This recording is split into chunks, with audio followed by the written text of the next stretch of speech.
The Secret of the Forest, an unspoken journey. Nestled in the dense forest of the Appalachian Mountains in West Virginia was a small town called Willow Creek, where the cool breeze and the rustling of pine trees brought a sense of peace to anyone who listened. In this town lived Anna, a 28-year-old schoolteacher whose childhood was filled with adventures in these woods. Her grandma used to tell her bedtime stories about a glowing stone hidden deep in the forest. It grants wishes to those with a true heart, she'd say. Ask it for peace and it'll give you what you've lost. Anna's life had been heavy lately. Her younger brother, Ethan, only 18, had been in a car accident a year ago, leaving him paralyzed from the waist down. Doctors said he might never walk again. Anna had prayed at every church, lit candles, and made wishes on every shooting star, but nothing changed. Every night she told Ethan stories to help him sleep, but her own eyes hadn't known rest in months. One chilly night, when the power went out and the wind rattled the windows, Anna remembered Grandma's tale about the glowing stone.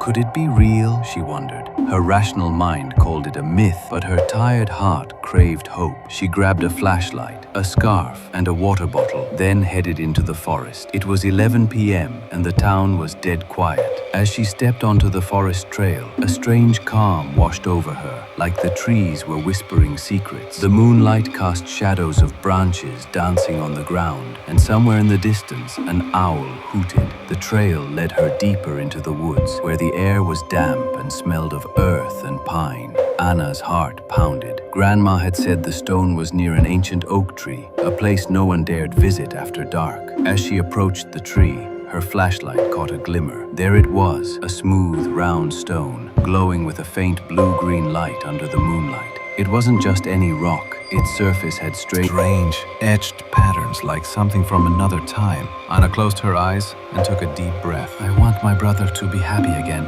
she whispered. "I want the days back when we laughed and ran through these woods." The air grew still, and for a moment, everything was silent. Then, she felt it, a prickling sensation, like someone was watching her. She opened her eyes, but no one was there. The oak tree loomed larger in the flashlight's beam, its branches stretching toward the sky like arms. Suddenly, a whisper floated through the air. "Peace is within you, not out here." Anna froze. She spun around, shining her flashlight, but saw only trees and darkness. Her heart raced. Was her mind playing trick, or was the forest actually speaking? She reached out and touched the stone. It was warm, like it held life. Torn between fear and curiosity, she slipped it into her pocket and decided to head back. As she walked home, every sound, the rustle of leaves, the whistle of the wind, felt amplified, filling her with suspense. She swore she heard footsteps behind her, but when she turned,